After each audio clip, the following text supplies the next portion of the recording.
সাংবিধানিক body hold করছেন custodian. আমি sorry to say, with heavy pain আমি বলতে বাধ্য হচ্ছি যে তাদের অনেক কিছু করার থাকলেও তারা করেন না। আমি মাননীয় গভর্নরকে বলবো কালকে ফিরে এসে তিনি সরাসরি যেন সেন্ট্রাল গভর্নমেন্টকে লেখেন যে পশ্চিমবঙ্গে 355 করে মমতা ব্যানার্জি ভোটে জিতেছেন 21 সালে, তার নির্বাচন 26-এ আছে, তাকে 26 অবধি মুখ্যমন্ত্রী থাকতে দেওয়া হোক। তার অর্থনৈতিক প্রশাসনিক ক্ষমতায় হাত দেওয়ার দরকার নেই, কিন্তু তার কাছ থেকে পুলিশটাকে কেড়ে নেওয়া হোক। This is the high time. 355 recommend করে উপদ্রুত ঘোষণা করে মণিপুরের মতো সমস্ত থানাগুলোকে নিয়ে নেওয়া উচিত এবং এখানে পশ্চিমবঙ্গে ল অ্যান্ড অর্ডারের অ্যাডভাইসার নিয়োগ করে দেওয়া উচিত। যেমন মণিপুরে ex DG CRPF Kuldeep Singh আছেন, এখানেও কোনো কম্পিটেন্ট অফিসার যারা কাশ্মীর থেকে শুরু করে অনেকগুলো অপারেশনে সাকসেস হয়েছেন, তাদের মতো কাউকে এখানে ল অ্যান্ড অর্ডারের অ্যাডভাইসার করে পার্টিকুলারলি আমাকে নাম চাইলে আমি দিয়ে দেবো 40 থেকে 50টা পুলিশ স্টেশন এরিয়া এখানে ল অ্যান্ড অর্ডারকে পুরো সিজ করে নেওয়া উচিত। কারণ 355 অ্যাজ এ হোল রাজ্যে লাগানো যায় না, কতগুলো পার্টিকুলার এরিয়াকে মার্ক করে লাগানো যায়। সে মার্ক করে লাগানোর মতো ফিট কেস পশ্চিমবঙ্গে তৈরি হয়ে গেছে। তাই গভর্নর সাহেবকে বলবো উইথ স্পেসিফিক রেকমেন্ডেশন, আপনি চাইলে পারেন, you are the constitution head of the state, আপনি প্রপার রেকমেন্ডেশন কালকে ফিরে এসে করুন, আমরা আপনার সাথে আছি। শুধু আপনি আপনার একটা মামলার পরিপ্রেক্ষিতে আদালতে কয়েকদিন আগে কার্যত 355 দিকেই প্রশ্ন তুলেছিলেন, মানে কেন্দ্রীয় বাহিনী রাখা নিয়ে বলা হয়েছিল যে কেন্দ্র পুরো বিষয়টা কেন্দ্র। 355 তো বলতে পারেনি, কোর্ট বলেছে পোস্টপোল ভায়োলেন্স হয়েছে, রাজ্য সরকার ওখানে কোর্টে করেছে। আমি 1025টা কমপ্লেন হয়েছে ডিজিপির মেলে কোর্টে সাবমিট করেছি। এজি বলছিলেন যে আমরা এর মধ্যে 107টা এফআইআর ট্রিট করেছি।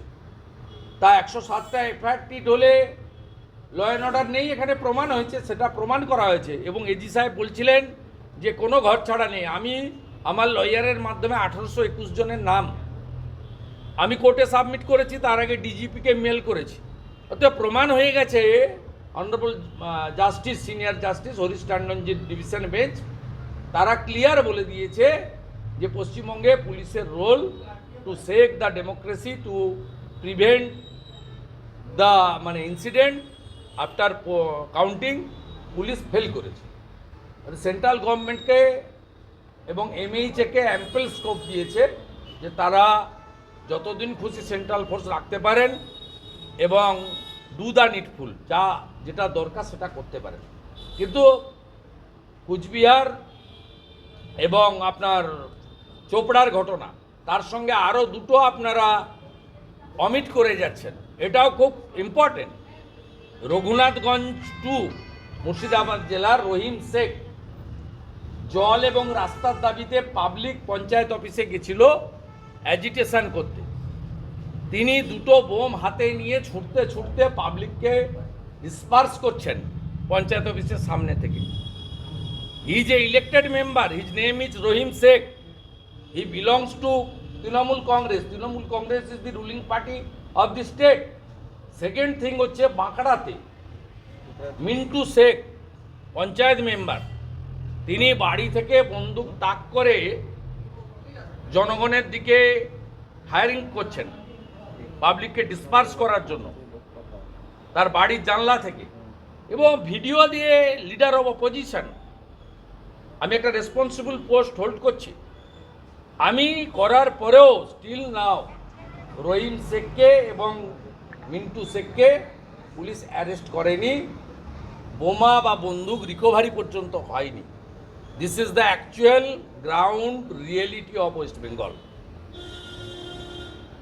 অতএব স্বাভাবিকভাবে শুধু যাওয়া আর আসা নয়, যার যা ক্ষমতা আছে সেটা প্রয়োগ করা দরকার এবং মাস এজিটেশনও দরকার। ওয়েস্ট বেঙ্গলে মাস এজিটেশনও দরকার এবং আমাদের মহিলা এমএলএরাও যেমন করবেন, আমিও পাবলিককে জড়ো করে আমরাও আগামী দিনে আরও বৃহত্তর আন্দোলনের দিকে আস্তে আস্তে ধীরে ধীরে যাব। জুডিশিয়ারির কথা বলছিলেন, সংবিধান চালু হয়েছে, তৃণমূল ভয় পাচ্ছে না যে নতুন আইন চালু হয়েছে 150 বছর। এই আইনে এমন কিছু আছে যেটা পুলিশের মিথ্যাচার বন্ধ হয়ে যাবে। এভিডেন্স অ্যাক্টে যা বলে গেছে, এই যে ফলস কেস হয়, আমার নামে যে 45 কেসেস, এই কেস তো দাঁড় করাতে পারবে না। অনন্তকাল ধরে চার্জশিট না দেওয়া, কোর্টে কেস ডায়েরি প্রডিউস না করা, এ তো টাইম বেঁধে দিয়েছে যে 3 দিনের মধ্যে সিডি দিতে হবে, 1 মাসের মধ্যে ইনভেস্টিগেশন কমপ্লিট করতে হবে। এই যে তৃণমূলের যে পুলিশ কাস্টডিতে চাওয়া, অ্যান্টিসিপেটরি বেল চাইলে সিডি প্রডিউস না করা, অনন্তকাল ধরে চার্জশিট না দেওয়া, এভিডেন্স ট্যাম্পার করা। আজকে আপনার যে কোনো ভিডিও ফুটেজ, মোবাইল ফোন, যে কোনো সিসিটিভি ফুটেজ, তাকে এভিডেন্স অ্যাক্টের বাইরে ছিল, সেগুলো এনেছে। এতে খুব মানে স্টিপুলেটেড টাইমের মধ্যে যারা নির্দোষ তারা স্বস্তি পাবে, আর যারা দোষী গিল্টি তারা পানিশমেন্ট পাবে। এই দুটো জিনিস থাকার জন্য পুলিশ মন্ত্রী মমতা ব্যানার্জি যে ব্যবসাটা এখানে চালিয়েছেন 13 বছর ধরে, এনডিপিএসের কেস, 307-এর কেস, নানা ধরনের কেস, এই ব্যবসাটা যখন আইন এনফোর্স হচ্ছে তখন এগুলো করতে চাচ্ছেন। এটা তো এখন ইরেলিভেন্ট হয়ে গেছে। আজকে এনফোর্স হয়ে গেছে, বাকি আজকে অনারেবল হোম মিনিস্টার, যিনি এই ধরনের সিদ্ধান্তের মেন আর্কিটেক্টার, তিনি বলেছেন বাকিগুলো 15 আগস্টের মধ্যে তিনি সবটা রোল আউট করে দেবেন এবং সুপ্রিম কোর্টকে কনফিডেন্সে নিয়ে। আপনি রাজশেখর মন্ত্রের একটা রায় ছিল যে সিভিক ভলেন্টিয়ারদের ব্যবহার করা যাবে না ল অ্যান্ড অর্ডার সিচুয়েশনে। আজকে দেখা যাচ্ছে সিভিক ভলেন্টিয়ার হাতে লাঠি নিয়ে রোগীর আত্মীয়দের মারছে ন্যাশনাল মেডিকেল কলেজের। সব জায়গায় সিভিক ভলেন্টিয়াররাই করে, ভোটও করলো সিভিক ভলেন্টিয়ার। এই সম্ভব? মানে আইনকে যিনি বিচার না, এরা বিচার মানে না তো। মুখ্যমন্ত্রী তো সরাসরি বলেছেন ওবিসি রিজার্ভেশন নিয়ে জাজমেন্টের পরে, যা আমি মানি না।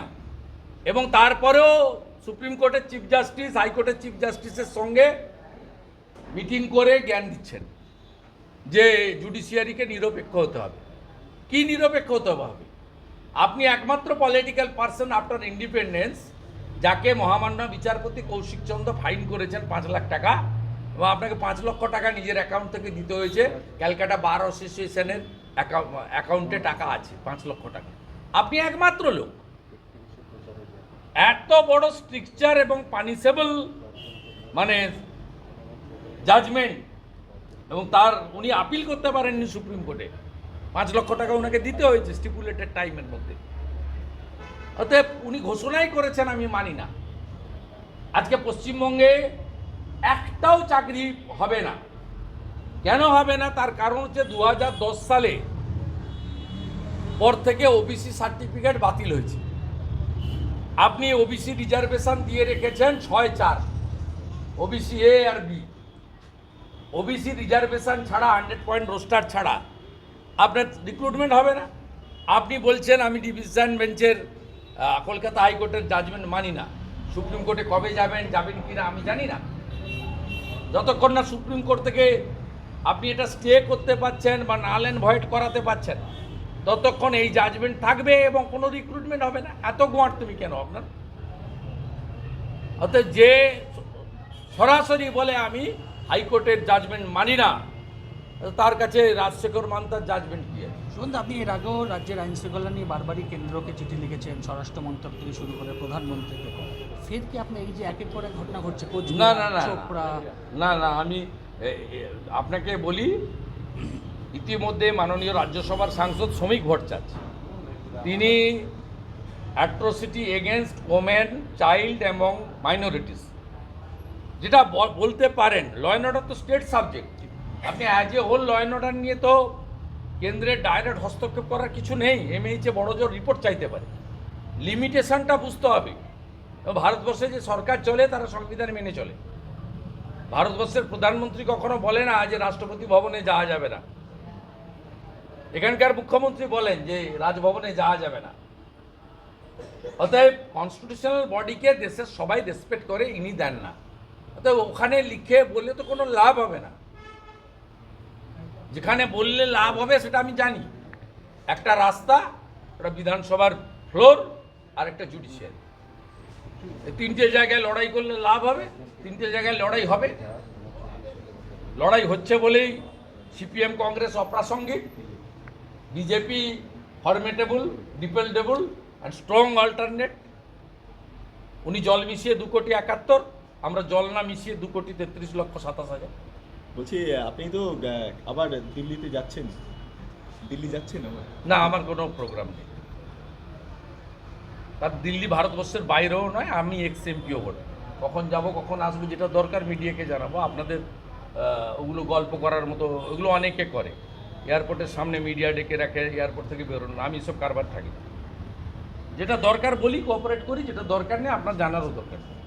আমার তো নিজস্ব কিছু কাজ থাকে। শুনুন, এই যে আপনি বলেছেন যে সিএসসি, কিন্তু আপনি লাস্ট এক্স হ্যান্ডেলটা দেখেননি তো আমার। 2 বলে একটা দিয়েছেন। নো, 2 তো দেখে নিয়েছেন অনেক আগে।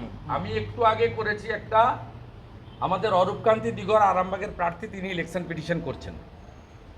আমি কাউন্টিং এজেন্ট সম্রাট মিত্র, যিনি হরিপাল বিধানসভার একটি টেবিলে কাউন্টিং এজেন্ট ছিলেন বিজেপি, তিনি আমার কাছে এআরও বা আরও ডিক্লিয়ার করা রেজাল্ট পাঠিয়েছেন। তাতে আরামবাগ লোকসভা কেন্দ্রের হরিপালের 236 নম্বর বুথে বিজেপি প্রার্থী অরূপকান্তি দিগর পেয়েছেন 254টা ভোট। টিএমসি প্রার্থী বাগ মিতালি, মানে মিতালি বাগ, পেয়েছেন 552টা ভোট। কিন্তু কাউন্টিং টেবিলে যিনি ছিলেন তার সিট বলছে অরূপকান্তি দিগর পেয়েছিলেন 254, বাগ মিতালি পেয়েছেন 252। আমরা যে অভিযোগটা করছি, রাউন্ড ওয়াইজ ডিক্লারেশন না করে সন্দেহ অবধি ঝুলিয়ে রেখে নিশ্চিত প্রামাণিক অরূপকান্তি দিগর, এরকম বহু বিরোধী দলের প্রার্থীকে এরা হারিয়েছে। 21-এ যা করেছিল এবারেও তাই করেছে, এবং আমরা সর্বক্ষেত্রে আটকাতে পারিনি। আমাদের 1-2 এজেন্ট ছিল, ওদের 8-10 করে এজেন্ট ছিল, এবং সরাসরি পুলিশ, ডিএম, আইপ্যাক সব মিলিয়ে কাজটা করেছে। তাই অরূপকান্তি দিগর ইলেকশন পিটিশন করতে চলেছে। ঠিক আছে, থ্যাংক ইউ।